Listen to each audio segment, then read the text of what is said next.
Bienvenue à ce webinaire du Réseau rural Bretagne et des chambres d'agriculture de Bretagne. Je vais commencer par donner la parole à Aurélie Lajoie, euh, qui est représentante des chambres d'agriculture. Je viens de me rappeler que nous avons convenu que je devais diffuser Diaporama, donc je vais le faire tout de suite. Euh, et on va pouvoir commencer les échanges. Vous voyez bien l'écran? Très bien, je vois quelqu'un qui acquiesce. Allons-y. Donc, bonjour, je suis Aurélie Lajoie, chargée d'animation territoriale à la Chambre d'agriculture. Du coup, je voulais vous présenter rapidement les chambres d'agriculture de Bretagne. Nous sommes du coup un organisme professionnel organisé à l'échelle de la Bretagne et du coup organisé aussi localement en antenne, en proximité, avec un élu professionnel référent par antenne et un chargé d'animation territoriale comme moi en antenne également. Du coup, les chambres d'agriculture sont dans un réseau, avec une tête de réseau qui est la Chambre d'agriculture France, et qui a ses missions définies par le Code rural, dont notamment la partie recherche en recherche appliquée dans les stations expérimentales ou au champ.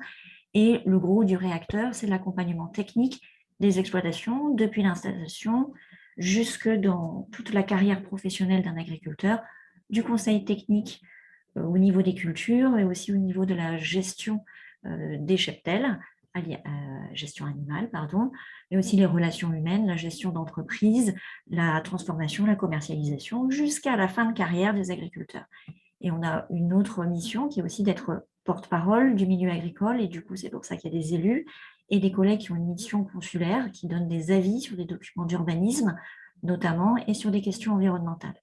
Et on reconnecte aussi avec le territoire dans une logique plutôt de développement local, avec des collectivités qui sont porteuses de projets et qui peuvent brancher avec des groupes d'agriculteurs qui ont les mêmes attentes.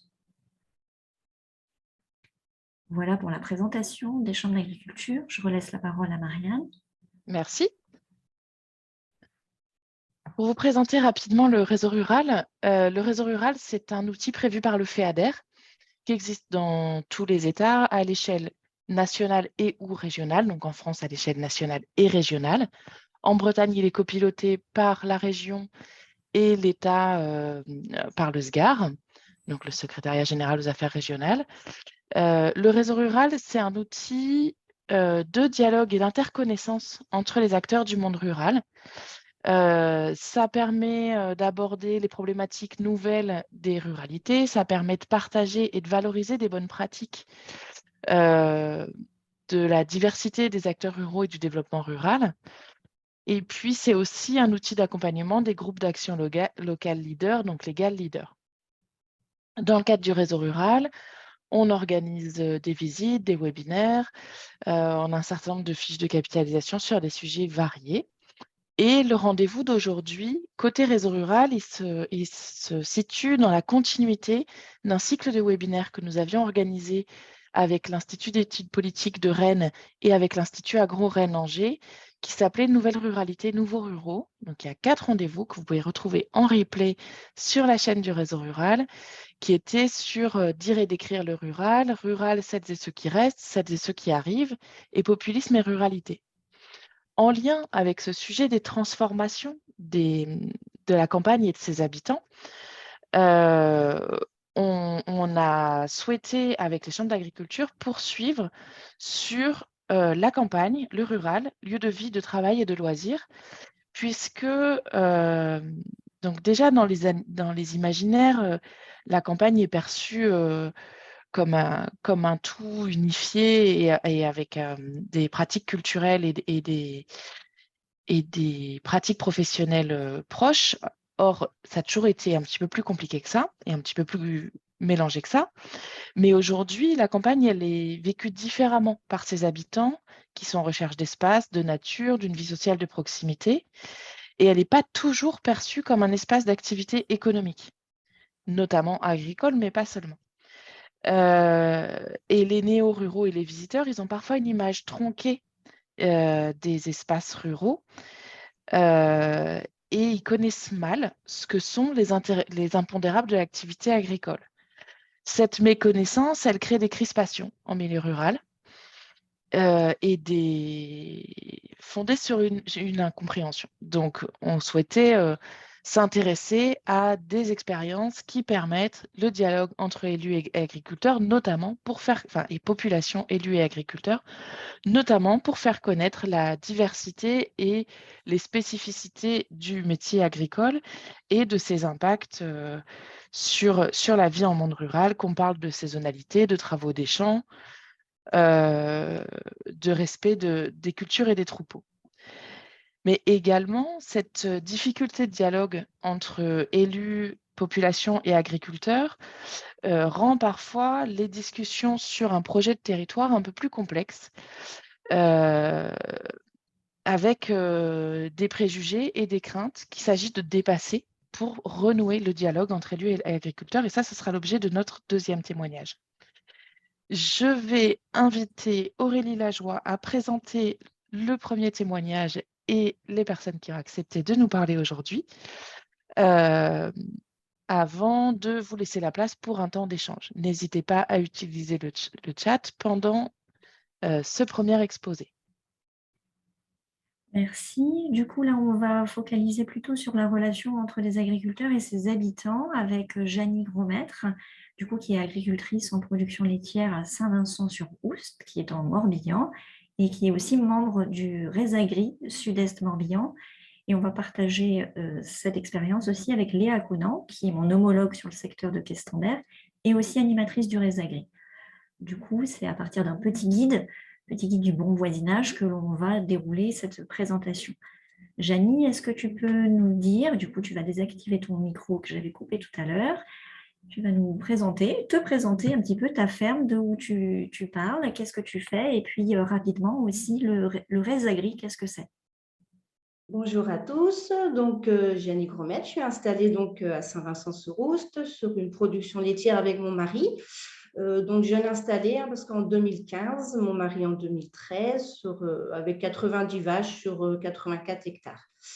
Donc moi je suis membre du bureau maintenant depuis, je dirais, 4-5 ans, si je ne me trompe pas, Léa, ou peut-être plus un peu moins, non, 4-5 ans. Mais je faisais partie quand même du réseau Résagri avant. Dès que je me suis installée, j'ai souhaité faire partie d'un groupe de travail entre agriculteurs. Donc ça, c'était mon souhait. Et par la suite, donc, je suis rentrée dans le bureau pour m'investir un petit peu plus. Voilà. Donc, Résagri Sud-Est Morbihan, donc c'est une association pilotée par des agricultrices et des agriculteurs, voilà, sur le territoire de Questembert et Musiac, et qui représente à peu près une centaine de fermes sur le territoire, tout type de production confondue, que ce soit du bovin, de la volaille, de l'ovin ou que de la culture. Voilà, c'est vraiment très multidiscipline. L'association donc a pour but de proposer à ses adhérents plusieurs services. On a un petit service d'achat et de collecte groupée pour réduire des coûts. Voilà, ça peut être par exemple l'achat de haies bocagères. Voilà, quand on achète en groupe, ça revient moins cher, comme exemple. Ça peut être aussi de l'information locale. On envoie des flashs par mail ou par papier sur l'information agricole et autres du territoire. Et surtout, le cœur, on va dire, de l'association, c'est vraiment la formation continue et des échanges techniques via les groupes que je parlais tout à l'heure. Des groupes de travail qui ont différentes thématiques. Alors, ça peut être que des groupes lait, des groupes culture, des groupes bio ou alors des groupes médecine alternative. Voilà, moi, par exemple, je fais partie du groupe lait d'Alaire et le groupe médecine alternative. Donc, ce sont des groupes qui se regroupent à peu près 3 à 5 fois dans la saison morte, hein, forcément. Et tous les ans, on fait un planning avec des thématiques spécifiques auxquelles on aimerait voilà, avoir des avis d'experts et puis pouvoir échanger entre nous. Okay. Les groupes sont créés localement en fonction, comme je le disais, de la demande et puis des besoins du moment. Et le but étant de progresser collectivement ensemble et puis aussi avoir du contact parce que c'est vrai qu'on est beaucoup sollicité sur nos fermes et on n'arrive pas forcément à sortir. Donc là, le fait d'être ensemble au niveau du réseau Résagri, ça aide bien au quotidien quand même, quoi. Ok, merci Janie. Est-ce que tu peux du coup venir sur le déclic et qu'est-ce qui a fait et à quel niveau du coup, si on comprend bien, il y a plusieurs groupes. C'est Oui. parti de quel groupe du coup cette idée de créer un petit guide et pourquoi? Alors, donc, Résagri, il organise plusieurs événements et c'est justement lors d'un de ces événements-là, lors d'une soirée débat en janvier 2019, qui avait pour thème Face aux attaques contre l'agriculture, comment réagir? Et il est né plusieurs constats. Donc, le premier constat, ça a été le phénomène d'agribashing de plus en plus présent, qui pèse lourd vraiment sur nos exploitations, la méconnaissance du métier d'agriculteur et des activités agricoles, et puis des remontées de plus en plus fréquentes de conflits de voisinage dans les campagnes avoisinantes. Tu as des exemples de conflits, c'est quoi concrètement? Alors moi, personnellement, j'ai trouvé, jusqu'ici, on va dire, depuis 4-5 ans, j'ai commencé à avoir des conflits de voisinage, j'en avais pas avant, et c'est depuis que la population de Saint-Vincent a changé. Il y a eu beaucoup, malheureusement, de petits anciens qui sont décédés. Donc, il y a eu un renouvellement de population. Et Saint-Vincent, c'est un peu, on est proche de Redon, donc c'est un peu une commune dortoir. Et donc, les gens viennent ici pour leur maison, mais ne participent pas forcément à la vie de la commune et ne connaissent pas le monde agricole en lui-même, quoi.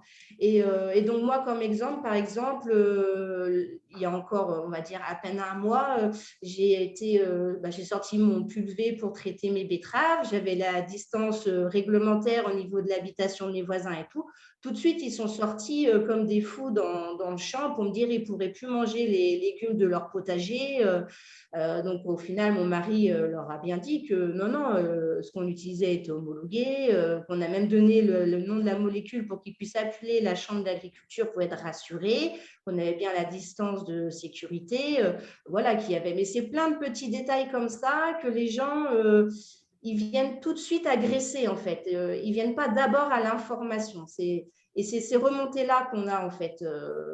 Ils sont persuadés qu'on va traiter le matin à 5 heures du matin pour se cacher des autres, alors que ce n'est pas ça. C'est parce qu'il faut faire en fonction de l'hydrométrie, du vent.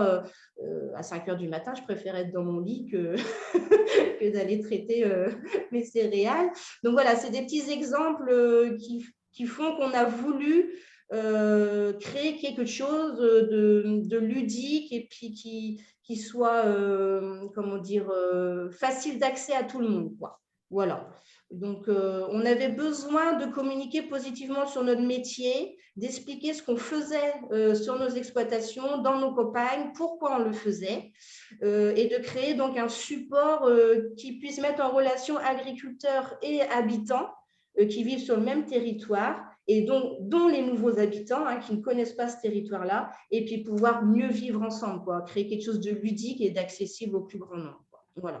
Vous avez réussi à vous fédérer à combien pour discuter de ça? Alors, on était un peu moins d'une dizaine, 10, je crois. Ça doit être ça, Léa, non? Oui, c'était ça, oui. 10. Alors, même à 10, on a mis quand même une année.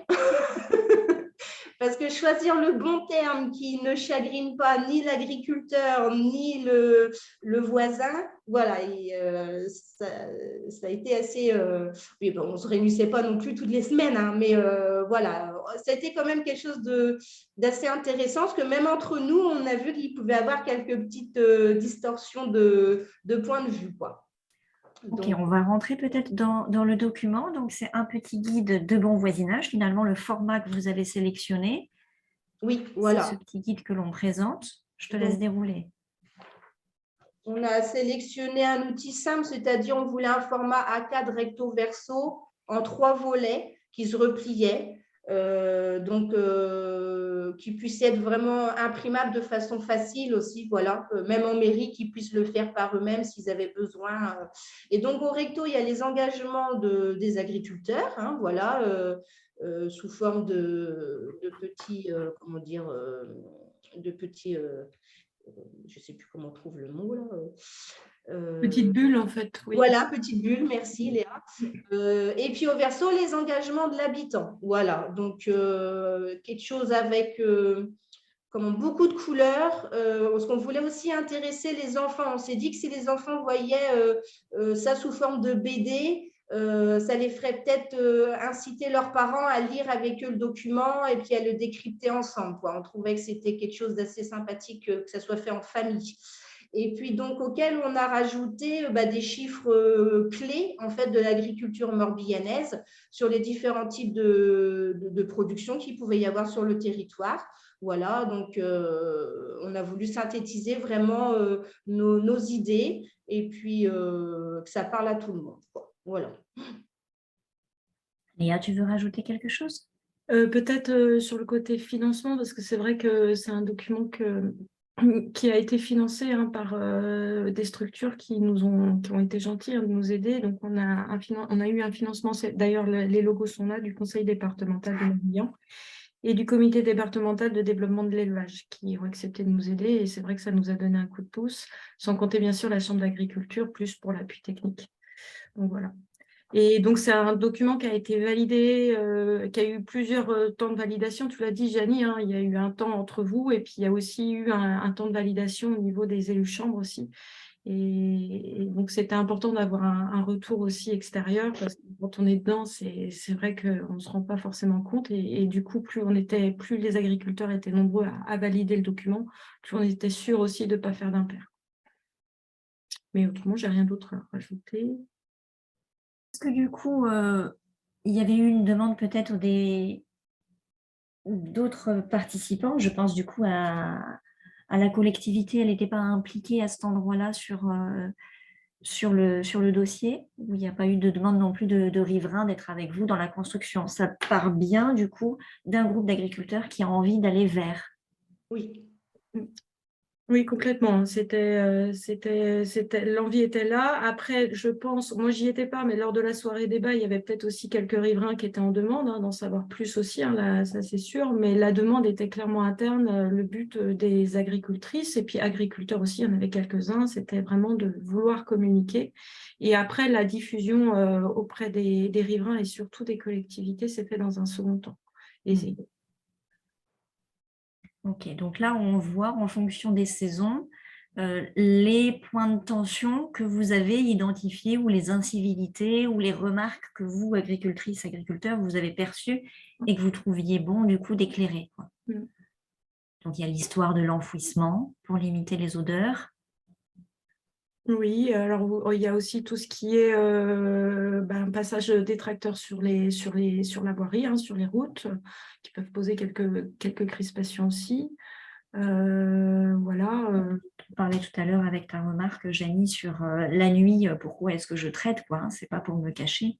Oui, voilà, tout à fait, oui, comment dire, le voisinage sache que il y a des périodes de l'année où forcément l'ensilage, ça peut se terminer tard, à 23 heures, que oui, quand on traite, souvent c'est tôt le matin ou tard le soir, voilà, et qu'on n'a pas des horaires de bureau, quoi, donc, et qu'en fonction des aléas climatiques aussi, donc voilà, c'était pour signaler tout ça de façon très ludique et très courtois.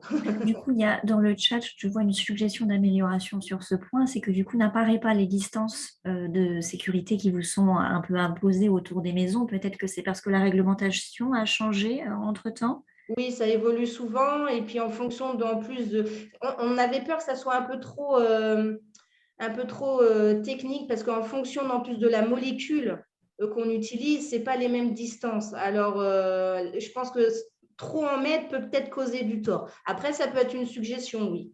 Oui, mais voilà, il y a des trucs, c'est un peu compliqué de mettre en fonction de l'évolution de la législation, quoi. Ok. Il y avait aussi, je peux l'apprendre, est-ce que du coup le document, où est-ce qu'on le trouve? On va basculer sur la partie diffusion. Comment est-ce que vous avez fait pour le diffuser, pour que ça touche son public? Et du coup, il y a une demande un peu dans le chat de où est-ce qu'on peut retrouver votre document et est-ce qu'il peut être transmis à la fin de la présentation? Je te laisse la main, Janie, sur la diffusion peut-être, et puis on répondra après. Oui, alors donc nous, on l'a, comment dire, les mairies ont le lien web. et le lien papier, voilà. Donc, souvent, ils l'ont inséré dans… certaines mairies qui ont joué le jeu, l'ont inséré dans les bulletins municipaux. Sinon, ils l'ont sur leur page web directement. Comme ça, les habitants peuvent le consulter. Moi, je sais que personnellement, sur la commune de Saint-Vincent, ils l'ont diffusé à tous les agriculteurs du secteur en direct. Donc ça, j'ai trouvé ça plutôt sympa. On a aussi créé des supports dérivés, donc des grands formats pour les accueils en mairie, pour les salles d'attente des notaires, des offices de tourisme aussi, et puis des panneaux pour des plus grands événements, type salon au lavage à Pontivy, ou fête des JA, ou lors de portes ouvertes. Voilà. Donc, mais sinon, après, oui, on peut le diffuser sous forme web sans problème. Nous, meilleur il y aura une diffusion, mieux ce sera. Et du coup, le petit bébé, il a grandi, en fait, il a dépassé votre seul territoire, si j'ai bien compris. Oui, alors il est issu de Résagri Sud-Est Morbihan, c'est vrai, donc la partie qui est Standard-Musillac, mais c'est vrai que pour gagner en diffusion et puis gagner en force de diffusion, c'est Résagri Morbihan qui l'a repris à son… Et d'ailleurs, c'est le logo de Résagri Morbihan sur le prospectus, qui l'a repris en son nom. Et donc, Résagri Morbihan, en fait, c'est le regroupement des associations. Il y en a 6 au total sur le Morbihan local. Donc, on en a une sur le secteur Plormel, Pontivy, Le Fawet, Hennebont, Questembert, et j'en ai oublié une. Il y en a forcément une que j'ai oubliée, mais en gros, on se répartit comme ça. Et donc, la diffusion s'est faite au niveau départemental. Donc, toutes les mairies du Morbihan ont reçu par courrier. Alors, ça commence à dater, hein, c'était en 2021, quelques exemplaires de papier de ce prospectus avec un courrier leur disant que s'ils souhaitaient en avoir des supplémentaires, ils pouvaient nous contacter. Et on pouvait aussi leur donner le format PDF pour qu'ils puissent le transférer soit sur leur site web, soit sur un bulletin municipal, par exemple. Donc, il est toujours accessible, il est gratuit. Il suffit de faire une demande en fait à son Résagri local ou à Résagri Morbihan et on vous envoie quelques exemplaires en fonction des demandes. Ok, pour finir sur la partie un peu de vos témoignages, est-ce qu'au-delà de cet outil, il y avait d'autres idées pour vous sur votre secteur ou pas de contact avec la population en randonnée ou autre chose ou en panneau de bord de route? Est-ce qu'il y a des idées comme ça sur votre territoire? J'y aille, Jenny? Oui. Ouais. Alors, c'est pas nouveau, hein, Résagri a toujours fait un petit peu des événements destinés au grand public. Et ce qu'on aime aussi, c'est d'avoir des partenaires dans ces événements-là parce qu'on a notre force de diffusion, mais plus on est nombreux, plus ça fonctionne. Je sais que là, actuellement, ça fait 2 ans qu'on fait une rando ferme sur le secteur de Sugnac, en partenariat avec la mairie de Sugnac, qui est à l'initiative, hein, c'est eux qui sont venus nous chercher. Une rando ferme d'une journée où on permet aux gens qui ne connaissent pas l'agriculture de visiter des fermes de Sugnac. Ce qui est intéressant sur Sugnac, en plus, c'est qu'on a à peu près toutes les productions possibles et imaginables. Et donc, ça fait la 2e édition, à chaque fois avec des retours très positifs. On a aussi comme partenaire sur cette rando le club de randonnée du local. Et donc, c'est vrai que c'est intéressant d'avoir tous ces partenaires-là qui ont un point de vue différent et puis qui donnent une force de diffusion plus importante. On participe aussi beaucoup à des portes ouvertes avec multi-partenaires aussi. On participe aux portes ouvertes Agriculture de Bretagne quasiment tous les ans. Mais bon, voilà, on est toujours à l'affût de pouvoir proposer d'autres événements sur d'autres secteurs. Après, comme je vous ai dit, souvent ces événements demandent pas mal de temps et de bénévolat. Et donc, c'est vrai que quand on a des partenaires, c'est toujours plus simple et puis toujours plus motivant aussi. Il y avait le témoignage complémentaire de Astrid, qui est aussi une de nos collègues et toujours en 56, qui disait du coup dans le chat qu'en 2005, sur le même territoire, il y avait un autre guide du bien vivre ensemble et qui, lui, avait été réalisé avec les acteurs du monde rural, chasseurs, pêcheurs, randonneurs, élus, associations locales et environnement. Oui, pour la petite histoire, Astrid a à l'historique puisque c'était elle qui était à ma place il y a quelques années. Donc, c'est vrai que du coup, c'est bien qu'elle soit là. Et en effet, d'ailleurs, des gens qui ont participé à ce premier guide ont pu participer au deuxième. Et après, il était beaucoup plus fourni, ce guide-là. Et donc là, l'objectif, c'était d'essayer de résumer un petit peu ce qui avait pu être dit. Mais on n'est pas parti de rien, en effet. On avait déjà des choses en magasin. Ouais. Du coup, Véronique, je peux peut-être venir te chercher aussi pour faire le petit pas de côté en Finistère. Il y a aussi des mêmes dynamiques autour de Resagri et sur la communauté de communes d'Iroise, il y a également du coup cette logique d'aller vers la population et d'organiser du coup, c'est une rando vélo qui s'est tenue. Et du coup, si tu veux partager ou témoigner, Véronique. Oui, il y a eu des différentes initiatives aussi, toujours issues du même contexte qui a été présenté. Donc, sur le pays d'Iroise, il y a voilà, un flyer de ce type qui a été fait, voilà, avec une présentation un peu différente, mais on va dire que dans les grands messages, on est sur la même ligne, des messages simples pour mieux faire comprendre l'agriculture comment à la population. Et donc après, ça s'est décliné effectivement en d'autres actions, donc une rando vélo qui a été faite, et aujourd'hui une réflexion autour de la mise en place de panneaux sur les chemins de randonnée, sentiers côtiers, pour continuer aussi à communiquer auprès de la population pour à la fois expliquer ce qu'on retrouve dans les champs, rendre vigilant aussi les gens quand ils se promènent, voilà, éviter que les chiens aillent dans les parcelles où il y a les animaux, par exemple, éviter d'enlever les fils les clôtures autour des parcelles, voilà. Donc de façon aussi simple et conviviale, expliquer par exemple voilà ce qu'on retrouve dans une parcelle, ce que mange une vache par exemple, voilà. Donc ça va se décliner sous forme de panneaux, mais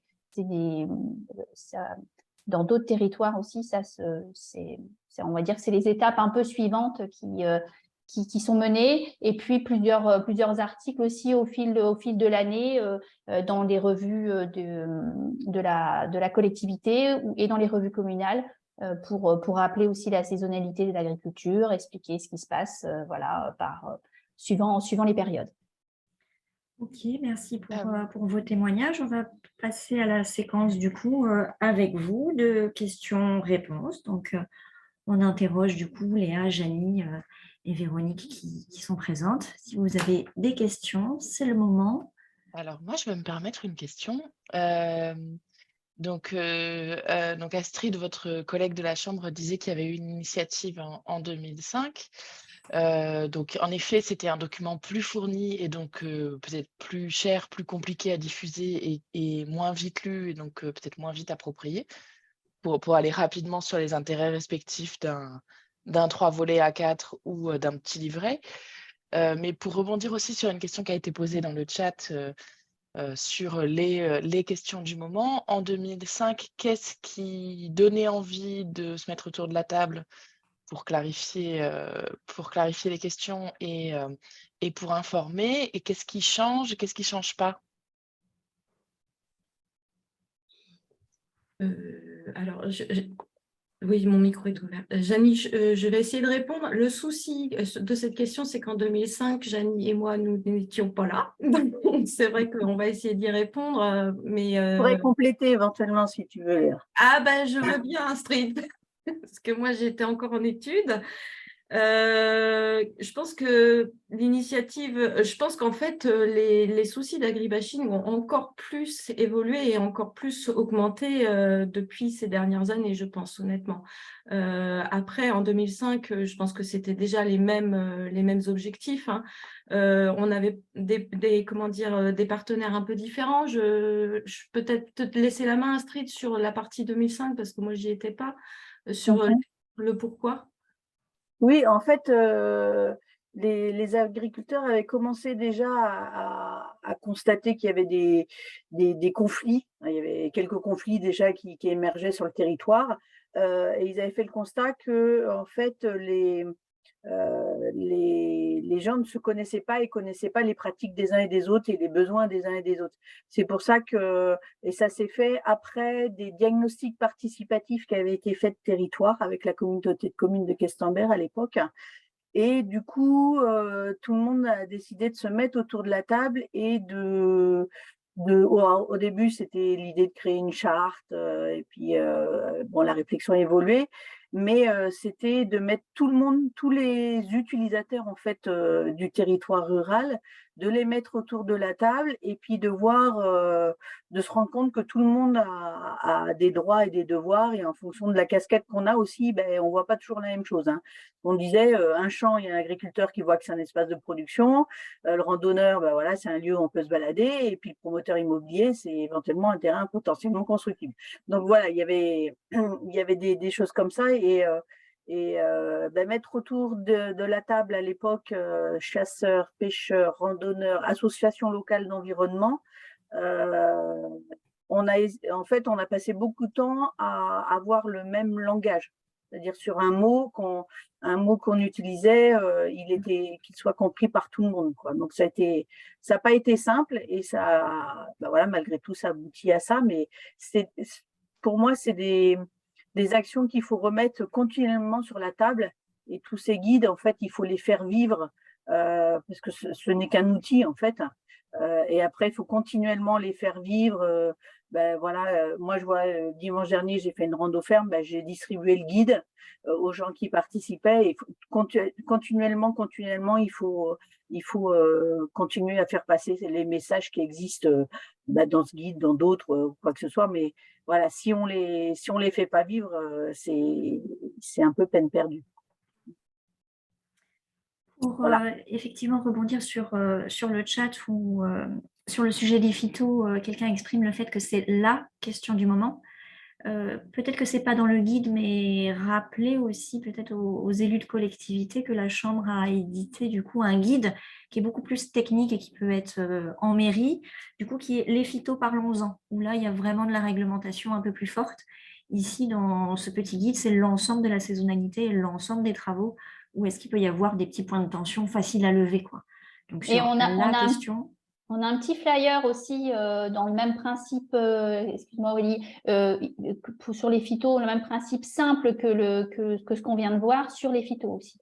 Donc il y a ce que tu as dit là, effectivement, qui est plutôt très complet, très technique, et quelque chose de plus grand public aussi, plus spécifiquement sur les phytos. Est-ce qu'il y a d'autres questions? Peut-être une expression ou un témoignage oral avant de passer au deuxième témoignage. Nous avons 4 minutes devant nous. Je me permets une question là sur le guide 2005. Est-il disponible par exemple en PDF? Oui, il n'y a pas de souci, on peut aussi le transmettre. C'est le but justement, hein, vous l'avez bien compris, hein, c'est de diffuser le plus largement. Après, il faudrait simplement voir si toutes les données sont encore valables, en tout cas à jour, mais il est tout à fait transmissible aussi. Il avait été fait à l'époque sans données chiffrées. Ah bah très bien. Voilà. Donc, et même sans localisation au début, pour qu'il soit plus utilisable en fait dans tous les territoires ruraux possibles, quoi. Donc il est toujours d'actualité, quoi. D'accord. Du coup, j'ai l'impression qu'il y a un témoignage de quelqu'un dans le chat sur une réunion entre voisins, où là, je perçois que c'est plutôt un espace de convivialité et qu'il y a aussi des choses qui fonctionnent bien, et que par l'échange ou par le fait de proposer un pot, un repas depuis 10 ans sur un terrain chez un agriculteur, ça crée aussi de la convivialité et un espace de dialogue de façon très sympathique. Oui, bah, j'ai envie de dire toutes les occasions sont bonnes, hein, de toute façon. Après, ce qu'on incite aussi beaucoup aux mairies, ils font des réunions souvent pour accueillir les nouveaux habitants. Et c'est vrai que c'est l'occasion, parce qu'on parlait des nouveaux habitants qui justement sont nouveaux et ne connaissent pas forcément le milieu. Et je trouve que c'est aussi une très bonne occasion d'aller au contact de ces nouveaux avec le guide et puis pourquoi pas avec des agriculteurs. Moi, je trouve que c'est une bonne occasion à ce moment-là, quoi. Toutes les mairies ne le font pas, mais en tout cas, c'est une occasion. Merci. Je vois que dans le chat, il y a eu des échanges d'infos. Donc là, si vous avez encore des questions, des remarques, n'hésitez pas à allumer votre micro, votre caméra. Pour participer sur ce point-là.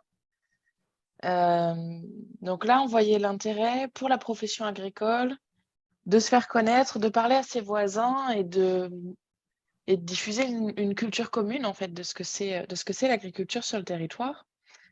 Dans cet autre témoignage. Ah, pardon, je vous vois allumer votre micro. Allez-y. Oui, bonjour, je suis Joël Maripin du Morbihan, enfin maire de Kerfourne et président des maires ruraux du Morbihan.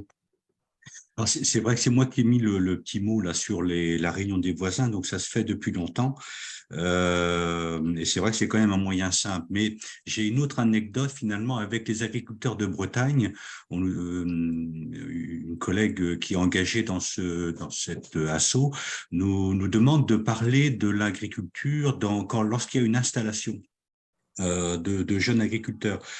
C'est vrai que c'est une très bonne idée puisque ça permet de parler de l'agriculture en tant qu'activité économique. L'anecdote, c'est que bon, ça fait depuis 2 ans où on a 2 jeunes qui se sont installés. Eh bien, je n'arrive pas à avoir avoir une rencontre avec eux pour parler de leur métier. Donc j'insiste de temps en temps pour leur dire, mais si vous n'en parlez pas, personne d'autre le fera à votre place. C'est votre métier. Et donc je suis obligé de relancer. Donc c'est vrai que il faut qu'ils fassent un petit peu cet effort intellectuel pour prendre un petit peu de temps sur leur emploi du temps très chargé pour parler de leur métier, notamment vis-à-vis de leur environnement. Donc c'est vrai que c'est délicat et difficile.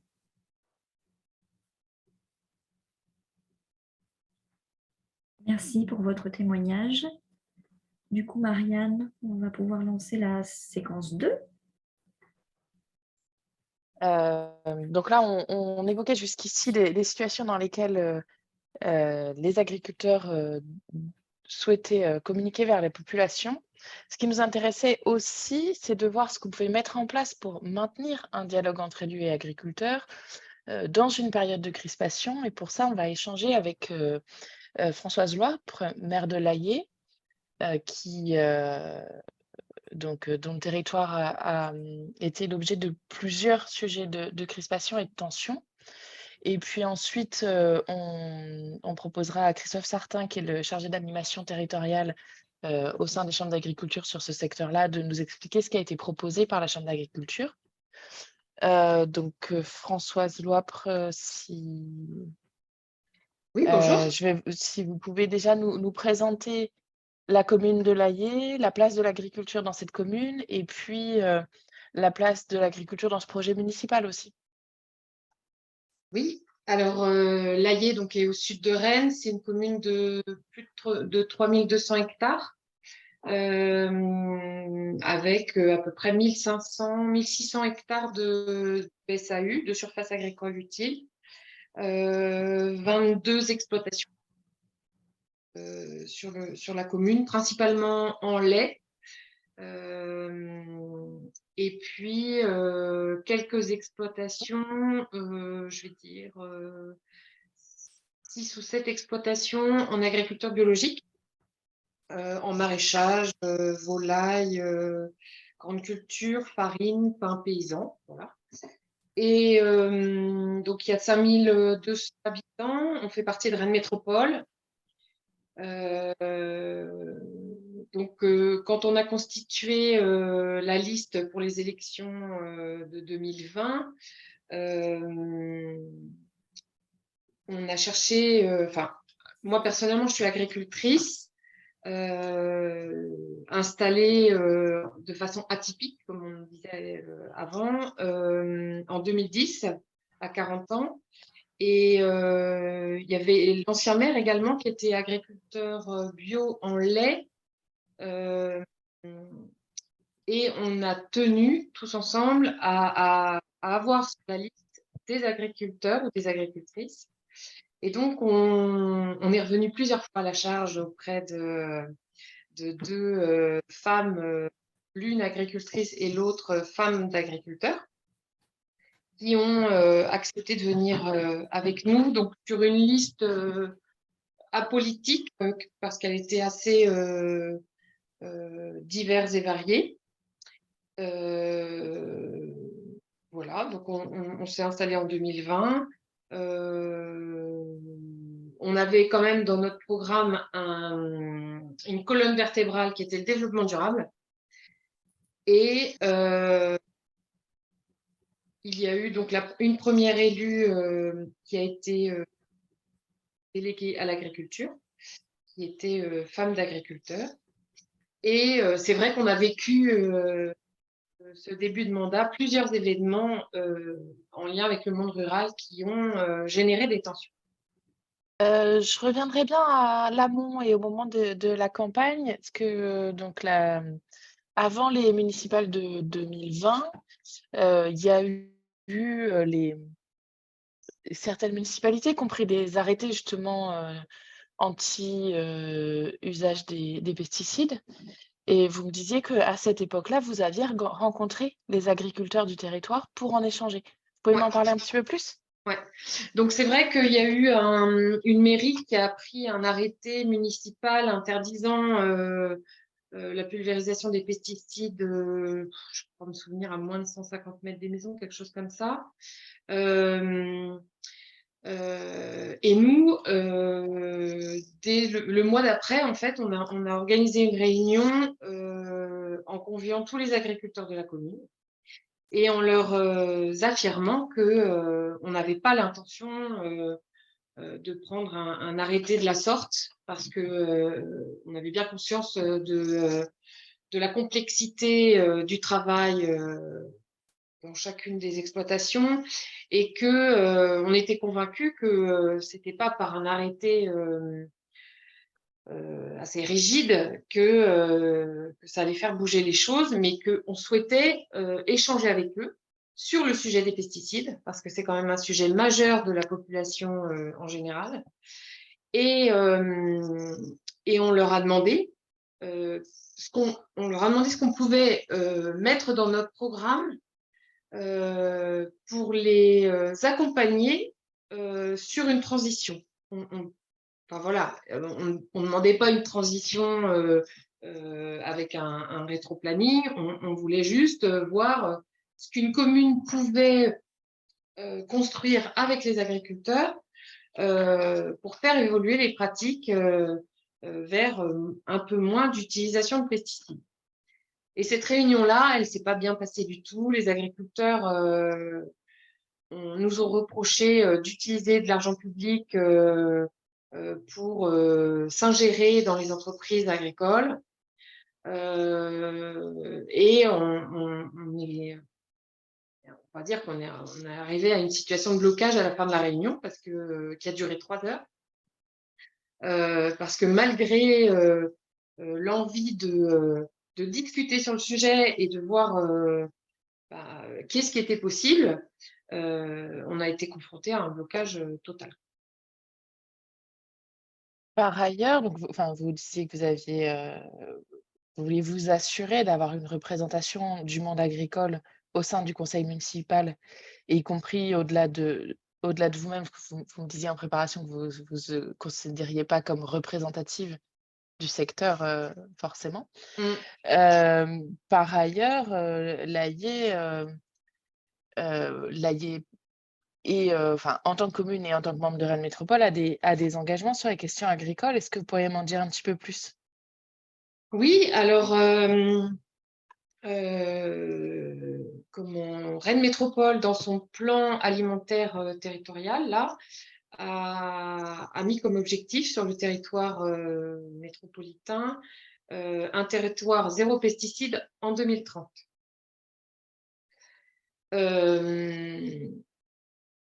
Un courrier, en fait, a été adressé aux mairies pour indiquer, pour co-signer en fait le courrier du plan alimentaire territorial destiné aux agriculteurs pour les informer en fait de ce plan et de cet objectif zéro pesticide. Nous, sur la commune, avec la conseillère déléguée à l'agriculture, hein, on s'est dit qu'un tel courrier, étant donné ce qu'on avait déjà vécu, n'allait pas de nouveau faciliter le dialogue. Et donc, on n'a pas envoyé ce courrier. On a pris rendez-vous en fait avec le vice-président en charge de ce plan, et puis on lui a exposé le territoire qui est assez particulier. Hein. L'Allier, c'est quand même des terres très peu profondes, avec des terres séchantes, des difficultés pour les agriculteurs d'avoir de l'alimentation pour les animaux uniquement en herbe, par exemple. Et donc, c'est vrai que ces problématiques spécifiques à notre commune font que le sujet ne peut pas être traité de manière globale et doit surtout être bien accompagné en fonction du territoire. Donc, voilà, en tant qu'élus, comprenant les problématiques des agriculteurs de notre territoire, on essaye de faire en sorte de s'adapter tout en essayant d'orienter les pratiques vers une transition moins chimique. Je pensais que c'était important de passer un petit peu de temps sur ce contexte-là et des orientations politiques pour le territoire et des instances, des lieux, des occasions de dialogue avec la profession agricole. Et dans ce contexte de souhait de dialogue, mais pas forcément de dialogue sur les sujets les plus faciles, arrive un certain nombre d'événements extérieurs, notamment, qui crispent encore plus sur le territoire. Oui, on a eu 2 accidents, un incident de chasse le 20 septembre 2021, où 2 chats ont été tués par une meute de chiens lors d'une battue qui était organisée chez un agriculteur, où étaient présents beaucoup d'agriculteurs. Donc ça a déclenché beaucoup de messages de haine envers les élus, et en particulier envers moi. Et ensuite, le 31 octobre 2021, une battue également qui couvrait un territoire se situant sur l'Allier et Orgères, la commune voisine. Il y a eu un accident de chasse où une personne de la battue a tiré une balle qui est allée tuer un conducteur qui se trouvait sur la RN 137 de l'axe Rennes-Nantes. Donc les habitants qui avaient déjà été choqués par l'histoire des chats nous ont mis à la pression. Les élus ont également souhaité un coup de poing sur la table soit mis pour faire le point sur les actions de chasse sur la commune. Et donc là, ça a été quand même très difficile de ménager la chèvre et le chou, parce que donc dans le conseil municipal, on a quand même des gens qui sont très éloignés du territoire rural, hein. Et puis on a également, donc on est au moins 4 agriculteurs plus des habitants de la campagne dans le conseil municipal. Et il a fallu s'entendre sur un arrêté communal montrant que le conseil municipal tenait à protéger les citoyens des actions de chasse sur la commune, en attendant de voir ce que les chasseurs pouvaient mettre en place pour modifier leurs pratiques ou mener des actions pour pouvoir continuer leur chasse, parce qu'on n'est pas du tout anti-chasse, pour pouvoir continuer leur pratique de chasse tout en augmentant sérieusement les mesures de sécurité et pour protéger la population. Donc, on a pris un arrêté municipal interdisant la chasse à 150 mètres des habitations en mettant en fait tous les habitants à égalité. Parce que sur une commune, sur un territoire d'ACA, enfin, dans les communes, il peut y avoir des ACA, des associations de chasse communales et des chasses privées. Et sur le territoire des ACA, il est interdit de chasser à moins de 150 mètres des maisons, sauf si le propriétaire autorise la chasse au ras des maisons. Et dans notre arrêté, on a interdit la chasse à 150 mètres de toutes les maisons. Seulement, et puis on a également interdit la carabine, et puis on avait demandé à ce que les chiens ne pénètrent pas également dans le périmètre des 150 mètres autour des maisons. Et cet arrêté qui a été signé le 11 novembre 2021 a stoppé la chasse sur la commune. Alors que ce n'était pas l'objectif, mais les chasseurs ont considéré qu'ils ne pouvaient pas appliquer cet arrêté et que donc ils préféraient arrêter la chasse.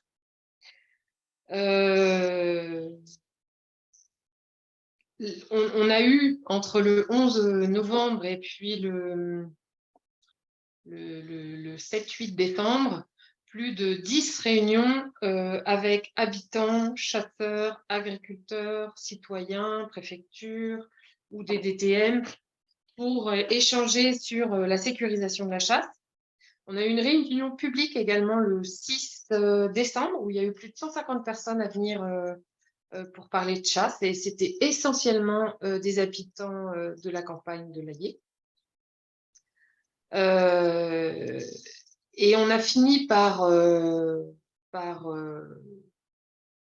lever l'arrêté communal sur la pression des agriculteurs qui, eux, s'inquiétaient en fait de l'arrêt de la chasse des sangliers qui risquait d'augmenter la population dans les années suivantes, hein, parce qu'on sait que si la pression de chasse n'est pas mise régulièrement, la population de sangliers étant telle, eh bien, l'accroissement de la population n'est pas maîtrisé et les dégâts sont de plus en plus importants. Et c'est vrai que les dégâts de sangliers, c'est quelque chose de moralement très difficile à vivre pour les agriculteurs. Donc, cette période a été très, très mouvementée en termes de discussion et de pression, en fait, sur le monde rural. Et cette pression, c'est vrai qu'elle a été mise aussi par les citoyens qui, certains demandaient l'arrêt de la chasse. Enfin, c'est vrai qu'on a vraiment vu un fossé hein, entre deux mondes. Alors, c'est pas le monde rural, le monde urbain, hein, parce qu'il y a des ruraux qui sont anti-chasse, il y a des urbains qui sont chasseurs. Enfin, le monde n'est pas noir et blanc, et heureusement. Mais en tous les cas, c'est vrai que ça a été très riche de discussions, mais aussi source de crispation. En fait, en tant que commune, vous vous retrouvez à être un point d'équilibre, un nœud de dialogue entre les différentes aspirations des différentes populations rurales. Ouais. Et je crois que le phénomène déclencheur du besoin de discussion élus-agriculteurs, c'était autour d'une semaine des transitions, c'est ça? Oui. Depuis le début du mandat, on fait une semaine des transitions début mai. La première année, c'était sur les mobilités. La deuxième année, c'était sur la biodiversité. Et la commission développement durable avait travaillé sur le programme de cette semaine des transitions et a proposé une semaine de repas végétariens au restaurant scolaire. Donc, évidemment avec plein d'autres projets. et pour cette semaine. Et bien, en bureau, quand la proposition est arrivée, l'agricultrice qui était conseillère déléguée à l'agriculture et élue au bureau a été choquée en fait par cette proposition de semaine végétarienne au restaurant scolaire, dans le sens où pour elle en fait apporter du végétarisme au restaurant scolaire, c'était tuer l'élevage, alors que l'objectif de la Commission du développement durable sur la semaine végétarienne, c'était, cette volonté répondait aux enjeux climatiques, hein, qui sont bien définis par une myriade de scientifiques qui annonce qu'il faut diminuer la quantité de viande dans les assiettes. Ça répond également à des enjeux de santé qui ne sont plus à démontrer. Et puis, ça répondait également à des enjeux financiers en termes de budget du restaurant scolaire. Mettre un menu par semaine, un menu végétarien par semaine au restaurant scolaire permet de proposer des produits de meilleure qualité le reste de la semaine, parce qu'on le sait, la viande fait partie quand même des aliments les plus chers. Donc, il y a eu une crispation là-dessus et on a tout de suite, enfin moi j'ai tout de suite dit qu'on annulait cette semaine végétarienne parce qu'il n'était pas question de ne pas s'entendre et de ne pas se comprendre les uns les autres. Seulement, les agriculteurs de la commune ont su qu'il y avait eu ce souhait et ça a rajouté des crispations de leur part.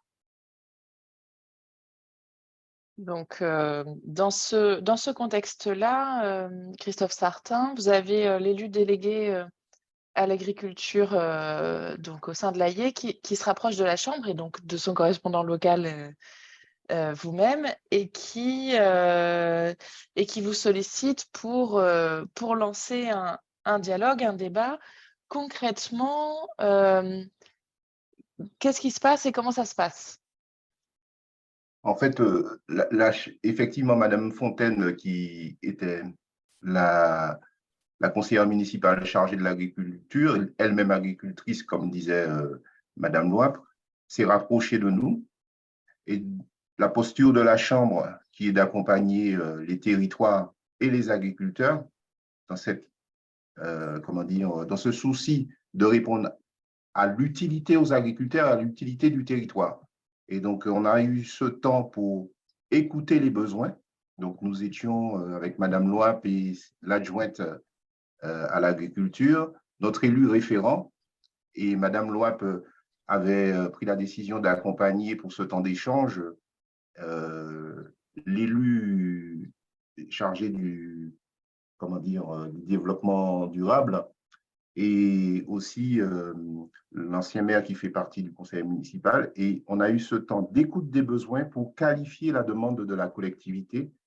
Et même si on était sollicité par une adjointe de la collectivité, le but, c'est que ça soit collégialement, co-construit avec la collectivité. On a pris la décision, c'était au mois de mai, d'organiser ce temps-là. On a mesuré l'urgence pour recréer du dialogue, parce que ce que dit Madame la maire quand même, c'est qu'au-delà des tensions qui existent et d'enjeux multiples, il y a quand même des rencontres entre la collectivité et ses concitoyens agriculteurs. Et donc, du coup, on a organisé, quasiment un mois après, ce temps de rencontre agriculteurs du territoire et collectivité, c'est-à-dire l'ensemble des élus de la mairie. Donc, du coup, l'idée, c'était de se dire quelles étaient les conditions qu'on se donne pour pouvoir réussir cette soirée tout en étant aussi conscient que c'était complexe et compliqué. J'emploie sciemment ces deux mots-là parce que on sent bien qu'il y a le fait de l'organisation dans une logique de loi Egalim, Madame la maire, comment dire, la précise en filigrane, et puis aussi dans une logique où on mêle tous les sujets. Donc, ça s'est déroulé avec le fait d'inviter tous les agriculteurs du territoire. Donc, le recensement fait qu'il y en a 28 de recensés de chefs d'exploitants et qu'il y a du bio, il y a du conventionnel, il y a de l'élevage, il y a de la vente directe, il y a du circuit court. Et donc, du coup, on a pris, comment dire, l'attention pour pouvoir inviter tout le monde. Donc, vous organisez une soirée à laquelle sont invités tous les agriculteurs, quel que soit leur mode d'élevage et leur type de distribution, voilà. Et tous les élus. Tous les élus. Viennent une bonne partie des agriculteurs. Et donc, concrètement, comment il se construit le dialogue dans cette soirée-là? Eh bien, l'idée, c'était de ramener, comment dire, le dialogue, mais surtout de faire exprimer qui était la volonté de, comment dire, la municipalité, autour de la question du mieux vivre ensemble et faire exprimer tout le monde avec une règle de fonctionnement aussi, c'est-à-dire que se respecter, tout est, comment dire, louable dans ce qui se dit et aussi avec comment dire, ce souci d'avoir aussi le respect de la prise de parole. Tout a un intérêt et respect des projets aussi. Et puis, l'idée, c'était de ne pas tomber dans le débat et puis aussi d'être bien conscient qu'on ne cherchait pas le consensus, mais bien l'expression réciproque des élus de la collectivité et des agriculteurs. Ce faisant, on a créé un temps d'interconnaissance avec une petite comment dire, introduction des élus, un temps de sociocratie, entre guillemets, pour savoir qui connaît l'agriculture, qui pense qu'il connaît l'agriculture et qui pense qu'il ne connaît pas l'agriculture. Donc, ça a permis aussi de, comment dire, de détendre un peu cette tension, parce qu'il y a eu des tensions dès notre arrivée. On a senti qu'il y avait des tensions aussi, on ne va pas se mentir. Et du coup, la Chambre était là en tant que tiers dans cette approche. Et donc, du coup, on a apporté du factuel, et c'était le souci durant toute cette soirée. Donc, on a présenté ce qu'est l'agriculture réelle de l'Aillé. Madame la maire l'a bien précisé, avec ses particularités, avec ses contraintes, et aussi rappeler que c'est comment dire, c'est un territoire qui aussi a évolué dans le temps. Parce que souvent, on entend parler de l'agriculture, mais avec, comment dire, des images un peu déformantes de la réalité présente. Donc, du coup, l'Aillé, c'est quand même 40% d'habitants en plus en 20 ans, mais c'est en même temps quasiment 42% d'agriculture en moins en 20 ans. Donc, on a rappelé ces éléments-là et ça a permis en fait de, quelque part, de mettre le curseur sur du réel, du vécu et du factuel. Ça nous a aidés et du coup, on a créé des sous-groupes sous deux problématiques. C'était de se dire, au-delà du fait d'expliquer, qu'est-ce qui préoccupait aujourd'hui les agriculteurs dans leur métier d'agriculteur sur la commune. Et en même temps, dans votre rôle d'élu, là, la question était adressée aux élus municipaux, c'est-à-dire dans votre rôle d'élu sur les questions agricoles, qu'est-ce qui vous préoccupait sur la commune de l'Aillé. Et ça a été assez riche. On s'est créé trois tables d'animation animées par la Chambre. C'était vraiment une volonté puisqu'il fallait un tiers. Et donc, du coup, à notre surprise, c'est que ça a été des temps assez riches et tout le monde a joué le jeu. Et ça a été aussi un temps de recueil de ces expressions-là. Et tout cela, c'était en direct en 2 heures, hein, puisque c'est du 20h, 23h. On est sorti là quasiment à la tombée de minuit, quoi, puisqu'on est sorti là, il était quasiment minuit. Et on a fait un deuxième temps, qui était le temps où, quelque part, comme disait Madame la maire, dans la recherche de la mairie, d'essayer de trouver des points convergents, puisqu'il en existe, c'était de se dire qu'est-ce que j'aimerais pour bien vivre et pour mieux vivre sur l'Aillé et à l'Aillé, pardon, et en même temps, qu'est-ce que j'attends de la municipalité. Et là aussi, ça a été assez dense, assez riche, et on a pu avoir des expressions sur des thématiques où, en fait, les uns et les autres, c'est-à-dire les deux parties, élus locaux, agriculteurs du territoire, ont exprimé des points de convergence sur les différents enjeux de l'agriculture, et y compris sous la transition, comme le disait Madame la maire dans son explication. Et donc, concrètement, les propositions qui ressortent de cette rencontre, c'était quel genre de choses? Eh bien, on avait de grands pans thématiques qui en sont ressortis, et nous, on les avait regroupés. En tête du podium, c'est la question, en fait, de la reconnaissance qui est ressortie. Ça, on l'a beaucoup entendu. Sentiment de ne pas être estimé, de ne pas être reconnu. Et parfois, derrière cela, ce n'était pas forcément, ne pas être reconnu par les habitants de l'Aillé, ni par la collectivité de l'Aillé. En tirant le fil, c'était aussi de façon globale concernant nous, agriculteurs. Moi, agriculteur, j'ai l'impression qu'on est de plus en plus, déconsidérés. On parle de l'agriculture à notre place, et parallèlement à cela, ou en même temps, dans cette même thématique, la question de se dire, mais il faut en même temps qu'on se mette autour d'une table pour aller vers le vivre ensemble. Et il faut que ce temps qu'on est là, il y ait des actions concrètes par les agriculteurs, par la collectivité, et par la collectivité et les agriculteurs, nous ensemble, puisque le mot « nous » était employé. Hein, je me souviens de la table que j'ai animée.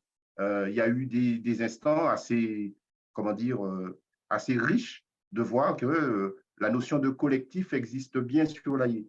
Donc, sous cette thématique-là, c'est allé sur le besoin de reconnaissance, je le disais, sur le vivre ensemble, je le disais, mais aussi la notion de vouloir matérialiser très vite, ces expressions-là. Alors, il y a eu aussi des thématiques sur la notion du foncier. Le foncier, c'est assez, je dirais, délicat, d'autant qu'on est sur un profil de commune qu'on peut qualifier de périurbain. J'emploie le terme sous le regard de Madame la maire, où, comme je le disais, quand on a rappelé le profil de l'Aillé sur 20 ans, on voit bien qu'effectivement, plus 40% de population et en même temps, moins 40% d'agriculteurs. Donc, la notion du foncier est arrivée très vite, et on sent aussi des tensions là-dessus, ce qui est aussi justifié, mais en même temps, c'est lié aussi au développement de la commune.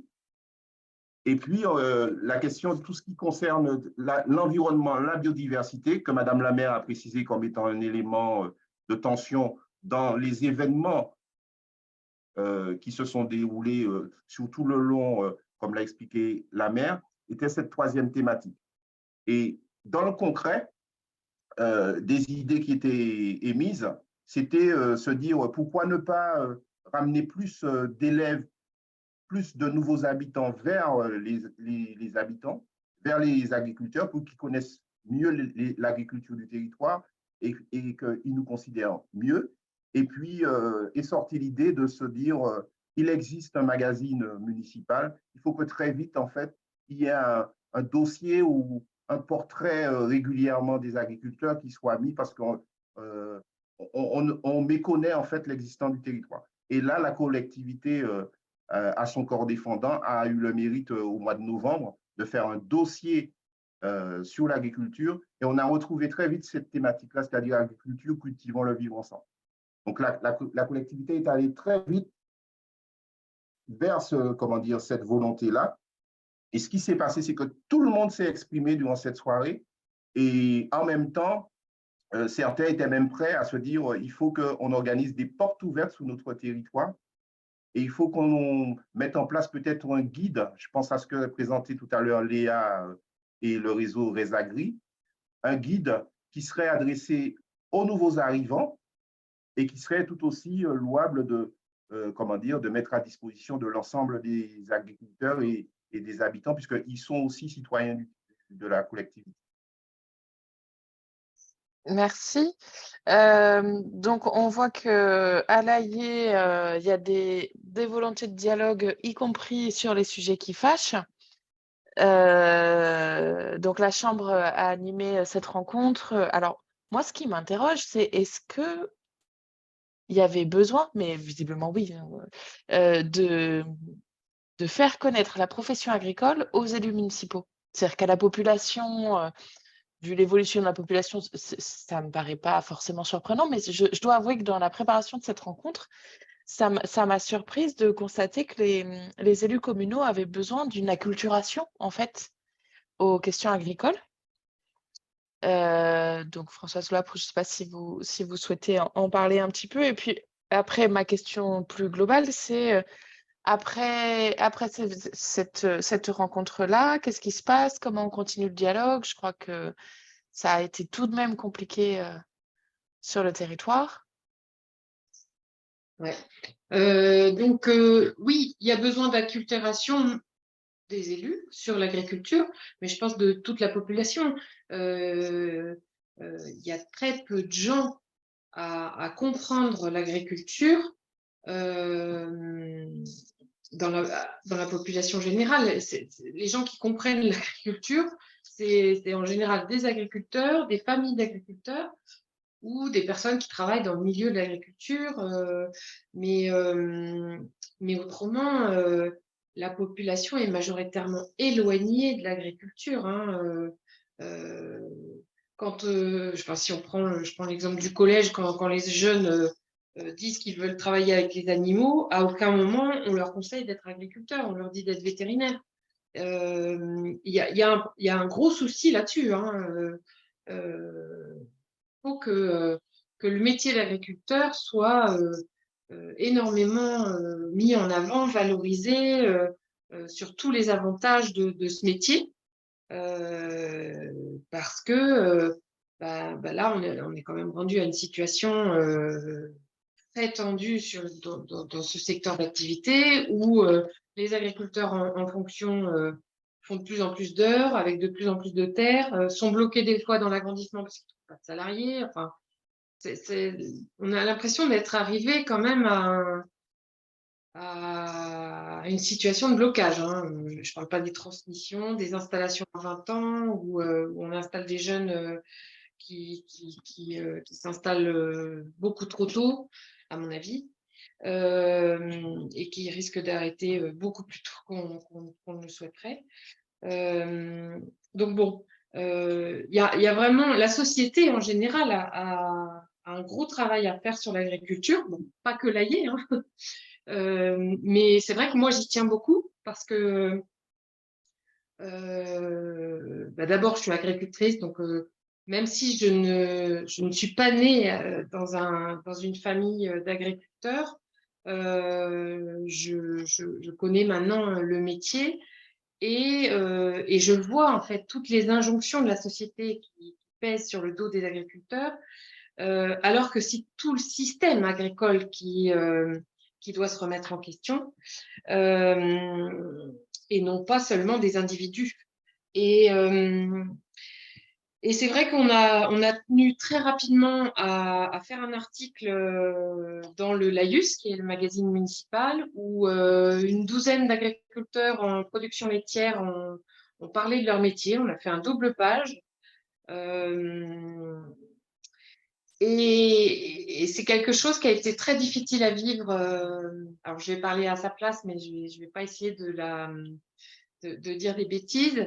Ça a été très difficile à vivre par la conseillère déléguée à l'agriculture, parce que donc c'est une agricultrice qui qui vivait les débats du conseil municipal autour des questions et des enjeux climatiques, biodiversité, mais qui en même temps avait son métier qui la portait. Hein, c'est un métier qu'elle a choisi.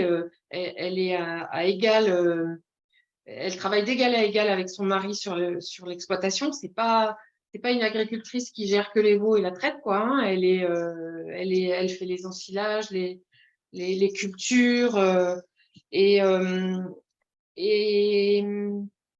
il y a un moment en fait où elle a saturé en fait de tout ce qu'on a vécu là depuis 3 ans. Hein. Moi aussi j'ai saturé. Hein. J'ai 3 mois de burn-out l'année dernière.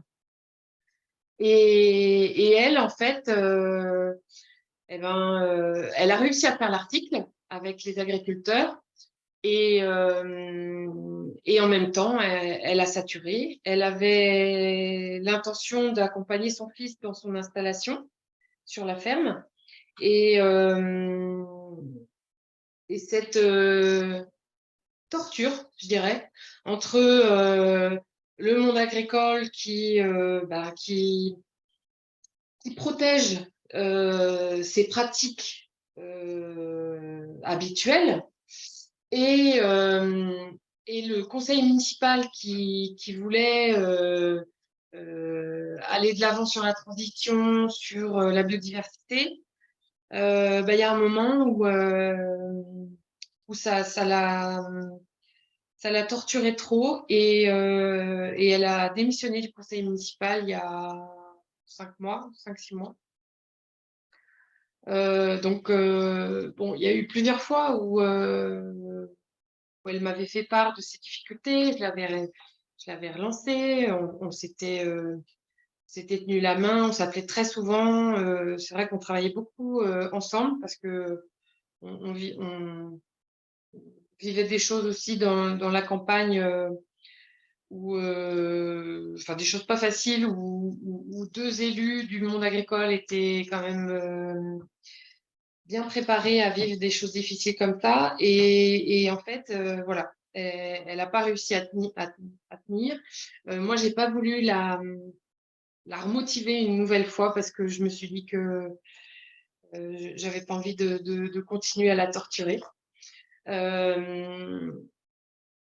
Bon, après, c'était son choix aussi, hein, mais voilà, moi, j'en suis bien désolée et même bien touchée parce que je trouve que malgré toutes les volontés de discuter, d'échanger sur des sujets difficiles, je me questionne toujours parce que j'ai du mal à comprendre comment les agriculteurs, qui sont les premiers témoins des conséquences du réchauffement climatique, de la sécheresse, de la souffrance des arbres, des difficultés d'implantation des cultures, de voir comment tous ces enjeux climatiques ne peuvent pas s'adapter à l'agriculture et pourquoi les agriculteurs ne se posent pas autant de questions en fait que les urbains qui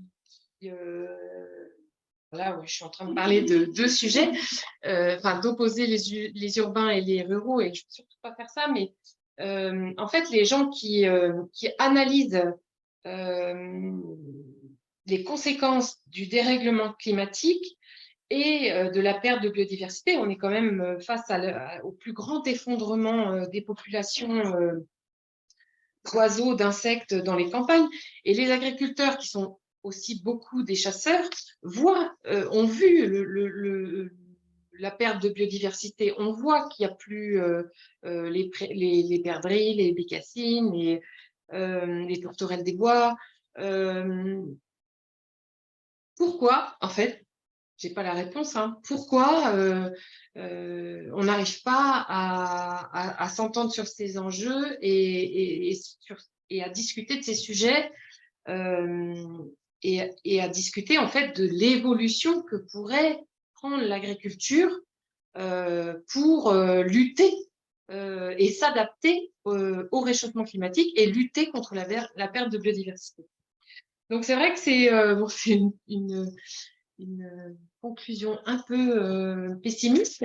Après, il y a quand même du positif. Hein, on continue à envoyer un courrier chaque année aux agriculteurs pour leur proposer de fournir le restaurant scolaire, parce que pour moi, c'était le cas auparavant, hein, il y a 40 ou 50 ans, les agriculteurs arrivaient à fournir la cantine, mais bon, c'était dans des proportions beaucoup plus faibles, parce qu'il y avait très peu d'enfants au restaurant scolaire. Et en même temps, il ne faut pas perdre espoir, parce que je suis convaincue que ce sont les agriculteurs qui vont évoluer. De toute façon, ils n'auront pas le choix, je pense.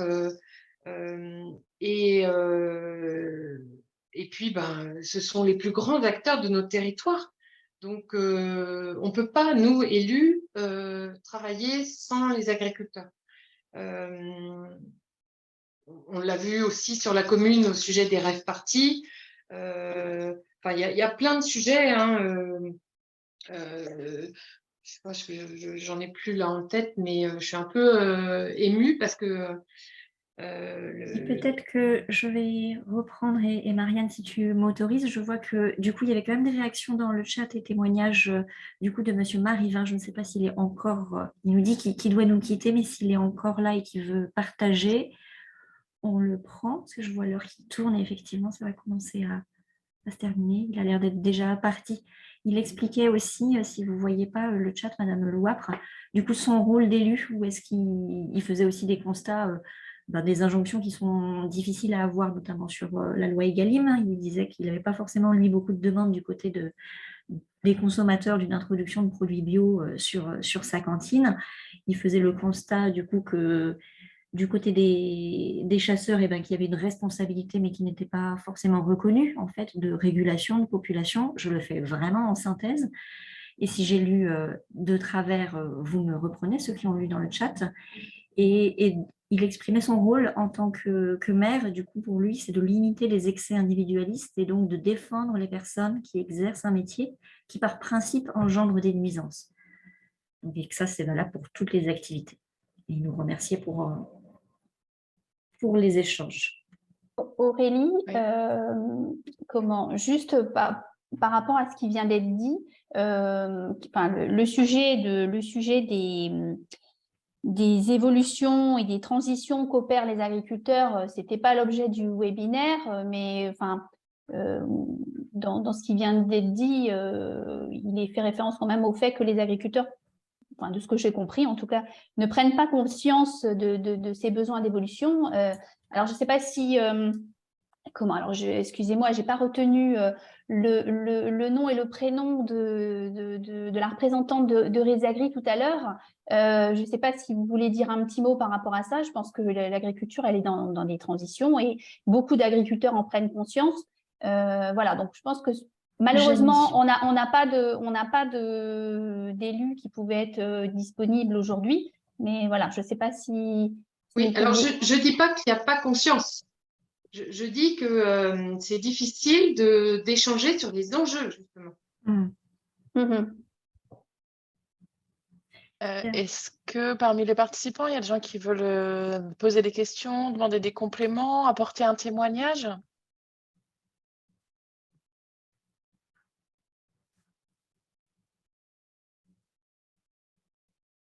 Vous m'entendez? Oui. Oui. Donc, je suis Janie, l'agricultrice du début. Pour ma part, au niveau de la prise de conscience, je parle pour moi-même, hein, mais par rapport au groupe aussi auquel je fais partie du réseau Resagri, cette prise de conscience, elle est là. Elle est là. Hein. Alors certes, il y a des agriculteurs qui ne veulent pas en entendre parler, mais ça, c'est propre à chacun. Par contre, nous, sur nos thématiques, justement, de l'année à venir et des années futures, c'est bien justement sur ce changement climatique, sur une demande sociétale aussi. On est demandeur de tout ça. Par contre, ce que je trouve, un peu en déphasage à ce que vous disiez, c'est qu'on nous demande de faire les choses trop vite. On voudrait que l'agriculture, en fait, puisse changer sa façon de faire presque du jour au lendemain. Sauf qu'on sait très bien qu'il y a une population à nourrir aujourd'hui, que nos façons de cultiver ou de produire vont évoluer dans les années, mais ça ne sera pas sous 5 ans. Et je pense que jusqu'ici, il y a beaucoup de réticences entre justement les élus et puis la population d'agriculteurs, parce qu'on leur demande de tout faire trop vite. Et que ça ne se fait pas comme ça, on travaille avec du vivant et il va y avoir des progressions, mais il va falloir du temps et du changement aussi de génération, entre guillemets, hein, parce que les anciennes générations qui vont partir à la retraite n'ont pas forcément les mêmes mentalités que les nouvelles qui arrivent aujourd'hui. Voilà. Je suis totalement d'accord avec vous. Je répète souvent aux élus qui sont éloignés du monde agricole que demander aux agriculteurs, parce que c'est quand même une demande, hein, demander aux agriculteurs d'arrêter les pesticides, c'est comme demander à tous les salariés d'aller en vélo au travail. C'est un peu la même chose. C'est-à-dire qu'on demande un peu l'impossible.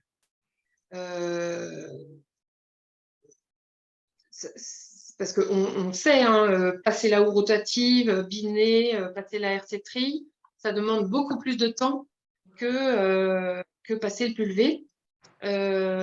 Et la taille des fermes fait que il faudrait trouver de la main-d'œuvre pour réussir à faire du désherbage mécanique partout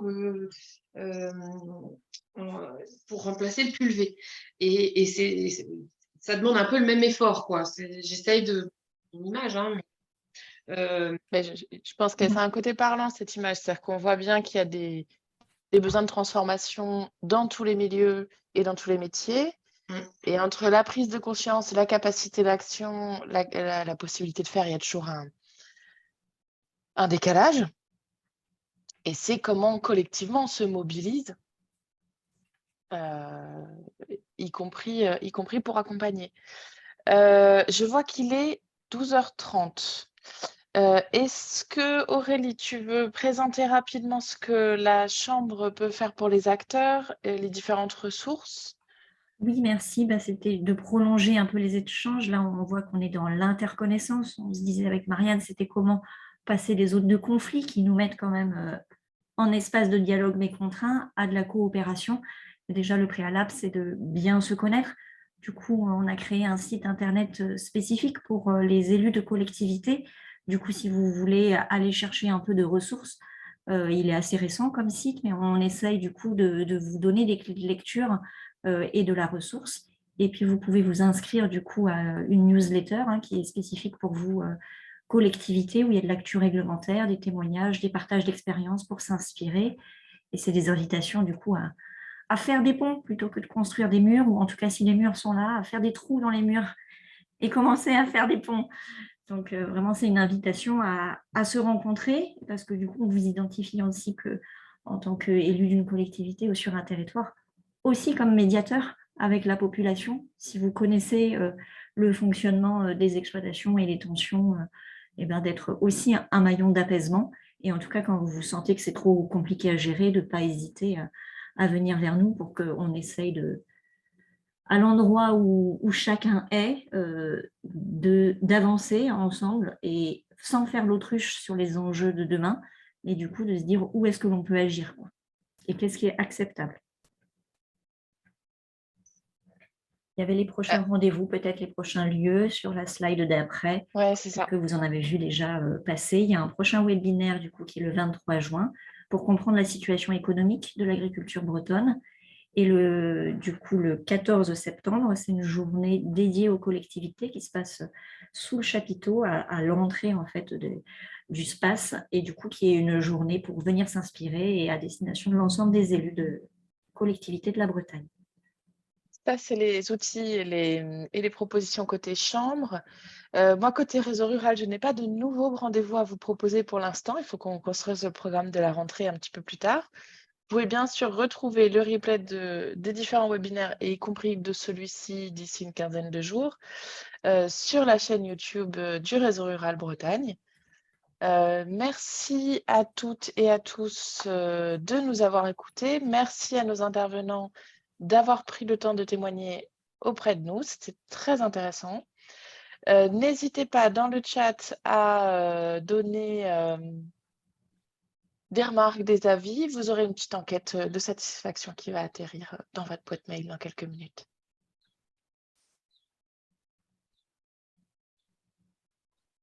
Merci. Au revoir. Au revoir. Au revoir. Au revoir.